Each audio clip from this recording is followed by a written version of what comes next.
Welcome to Solanki education digital. ચાલો આજે આપણે શીખીશું ધોરણ 5 ગણિત ગમ્મત સ્વાધ્યાય પોથી પાઠ છે ક્ષેત્રફળ અને પરિમિતિ. બીજો સૂચના મુજબ કરો. આપેલ ટિકિટનું માપ 2 સેન્ટીમીટર બાય 2 સેન્ટીમીટર છે. તો અહીંયા આપણે કરીશું, પહેલા આપણે માપ લઈશું. કેટલા આવે છે? લંબાઈ આવે છે 12.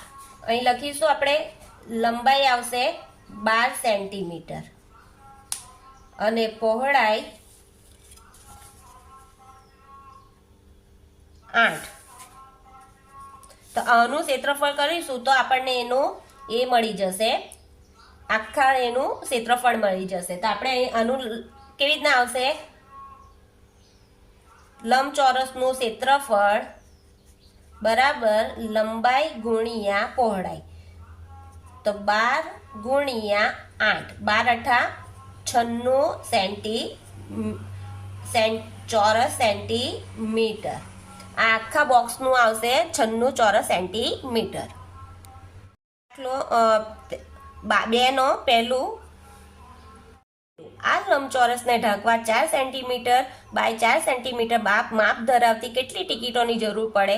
તો આપણે જો પહેલા તો એનું ટિકિટોની જરૂર પડે એટલે ક્ષેત્રફળ, અંદરનો ભાગ હોય એટલે ક્ષેત્રફળ ખબર પડે. એટલે અહીંયા શું આવશે? લંબચોરસ ક્ષેત્રફળ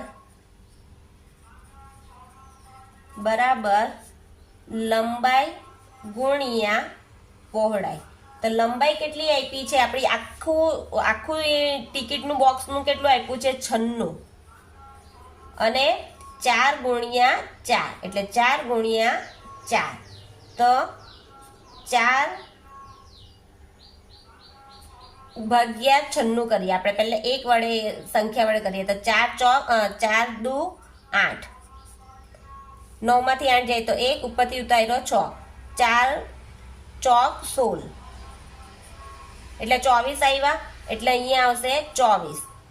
4 ગુણ્યા 24 કરીએ તો 96 થી ભગાય. 4 6 24 એટલે કેટલા આવ્યા? 6 ટિકિટોની જરૂર પડે. આ લંબચોરસને ઢાંકવા 2 સેન્ટીમીટર બાય 3 સેન્ટીમીટર માપ ધરાવતી કેટલી ટિકિટની જરૂર પડે? તો અહીંયા પણ પાછું એ જ કરીશું, લંબચોરસનું ક્ષેત્રફળ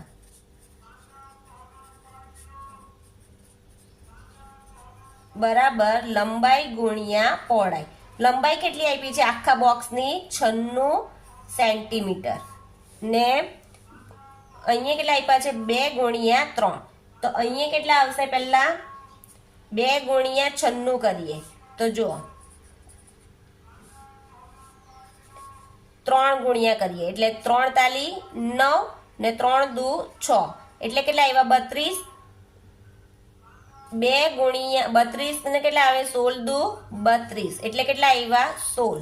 એટલે અહીંયા લખીશું 16 ટિકિટની જરૂર પડે. આ લંબચોરસને ઢાંકવા 4 સેન્ટીમીટર બાય 3 સેન્ટીમીટર માપ ધરાવતી કેટલી ટિકિટની જરૂર પડે? તો અહીંયા પાછું લખીશું આપણે લંબચોરસનું ક્ષેત્રફળ બરાબર કેટલું આવે? લંબાઈ ગુણ્યા પહોળાઈ. તો લંબાઈ કેટલી આપી છે? 96 સેન્ટીમીટર ચોરસ સેન્ટીમીટર. અને અહીંયા આપ્યું છે 4 ગુણ્યા 3. તો 3 વડે ભાગીએ તો કેટલા આવે? 3 તાલી 9 ને 3 દુ 6 એટલે 32 આવ્યા. 4 8 32 એટલે કેટલા આવ્યા? 8 ટિકિટની જરૂર પડે.